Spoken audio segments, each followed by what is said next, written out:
There are people who make the impossible possible. People who manage to escape from merciless worlds that are said to be places of no return. The spectacular Alcatraz escape of 1962 is still one of the greatest mysteries in criminal history. Official sources claim that the 3 inmates did manage to disappear from the prison island, but that they drowned in the sea during their escape attempt. But how can the numerous sightings of the prison escapees, which have always been the focus of heated debate, be explained?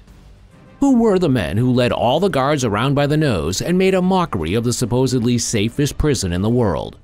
And above all, could they not have survived their daring escape through the icy water and started a new life somewhere?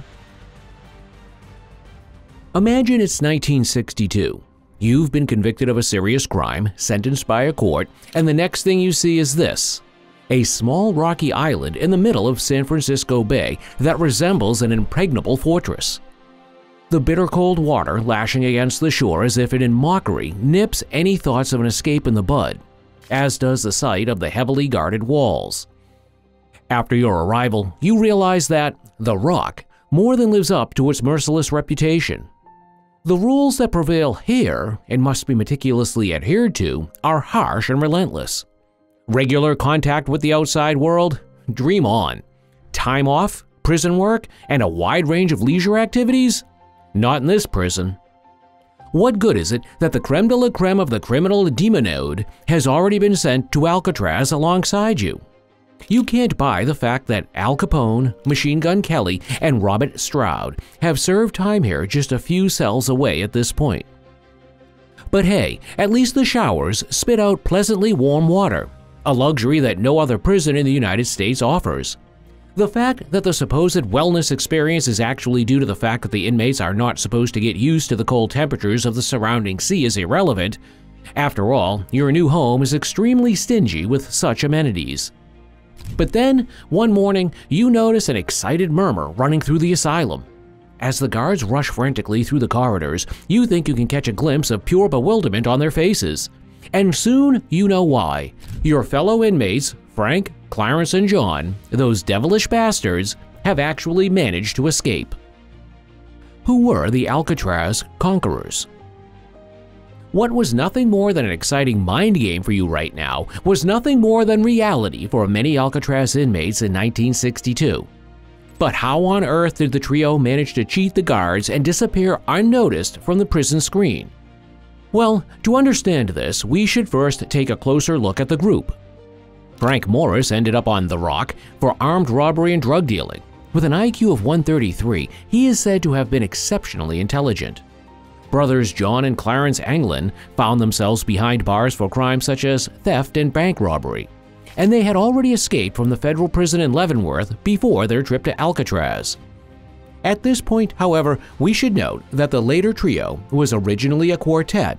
The fourth member of the group, Alan West, did not make it in time for the agreed escape date and ultimately remained on the notorious prison island until the end of his days.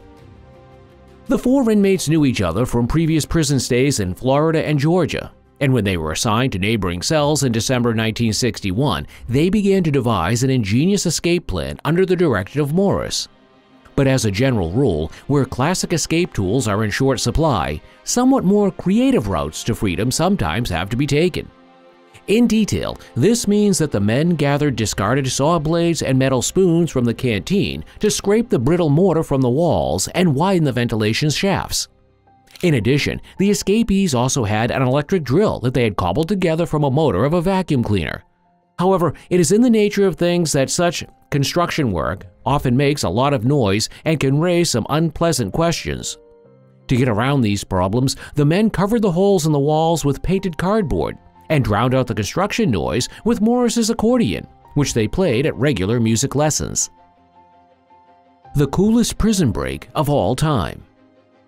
And once the holes were big enough to squeeze through, the prisoners made their way into the unguarded supply corridor directly behind their cells. From there, they climbed to the empty top floor of the block and set up a secret workshop. This was used to turn over 50 raincoats and other stolen goods into functional life jackets. Morris had picked up the instructions in a magazine. However, in order to get to freedom with as dry a foot as possible, the group built a 1.8 by 4.3 meter rubber raft, complete with paddles made of plywood and screws. Now the danger of a guard taking a look into the empty cells during the workshop visits and raising the alarm was ever present.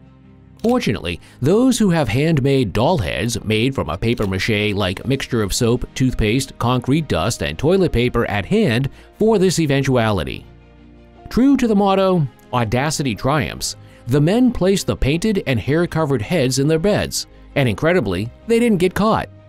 What's more, the fake heads actually gave the group a whopping 9 hours head start on the day of the escape. And speaking of escape, on the night of June 11, 1962, after about 2 years of preparation, the time had finally come. The inmates put their plan into action, but Alan West was faced with a stubborn grating on the ventilation shaft, and by the time he finally managed to remove the grating and grow the hole back over, his cronies had long since made off. While the other three broke out through the ventilation shaft onto the roof, the security staff heard a loud crash, but they didn't investigate the source of the noise any further. The trio scaled two 3.7-meter-high barbed wire fences and inflated the raft in a blind spot of the searchlights using a converted accordion. Sometime after 10 p.m., investigators later estimated the men launched the raft and have never been seen since. Did the escapees survive? Well, yes, but whether they have really never been seen is a hotly debated topic. But more on that in a moment. What is certain is that an extensive manhunt was initially launched, but this only uncovered a few parts of the improvised boat and flotation devices. 17 fruitless years later, the FBI investigation was to be closed, with the conclusion that the fugitives had probably drowned. Now, the fact that no body was ever found can perhaps be explained by the strong currents that prevail in San Francisco Bay. However, this does not apply to the mysterious signs of life that the trio are said to have repeatedly sent over the following decades, and certainly not to the spectacular message that the police received more than 50 years after the escape from Alcatraz. In 2013, officers in San Francisco received a handwritten, at first glance inconspicuous letter, but it contained spectacular content. It read, "My name is John Anglin. I escaped from Alcatraz in June 1962 with my brother Clarence and Frank Morris. I am 83 years old and in poor health. I have cancer. And yes, we all made it that night, if only just." We also learned that John is now the only survivor of the missing trio. Frank died in 2005 and Clarence in 2011.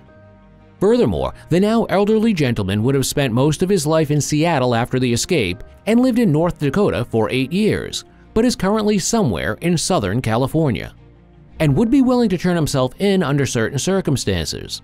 In conclusion, the letter stated, "If you promise me on TV that I will go to jail for a year at most and get medical care, I will tell you exactly where I am. This is not a joke." Crude rumors or solid evidence? But how would you behave as a police officer in this situation? Sure, the thought of a fake or a bad joke is not far away at first, but wouldn't it at least be worth trying to get in touch with the sender? Or even simpler, at least publish the message.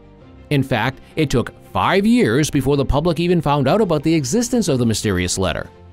In a statement, a representative of the U.S. Marshals Service indicated that the agency considered the letter to be unfounded. But how does this square with the results of the FBI's professional investigation?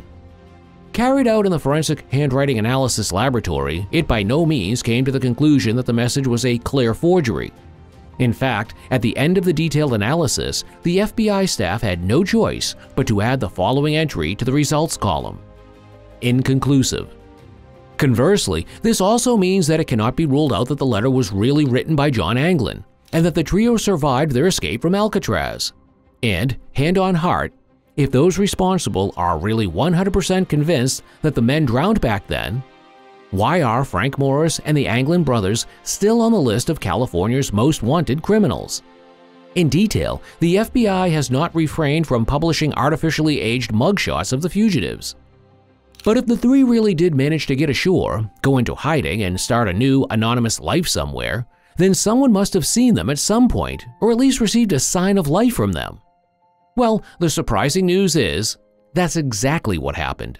According to John and Clarence's nephew, his grandmother kept receiving roses with John and Clarence's signatures on the enclosed cards for several years after the escape. The Christmas card that mother received in 1962 should also not go unmentioned here. It read, "To Mother from John, Merry Christmas." There is also a photograph in the family collection, which was taken in the mid-1970s and is said to show the Anglin brothers in Brazil. The old childhood friend, who had met the siblings there by chance and recognized them, is said to have been invited by them to a farm, where the picture was subsequently snapped. An American expert in forensic facial recognition examined the photograph in detail and subsequently stated that the people in the photo were almost certainly the Alcatraz escapees. And our forensic subscription detection expert says you should join our community now.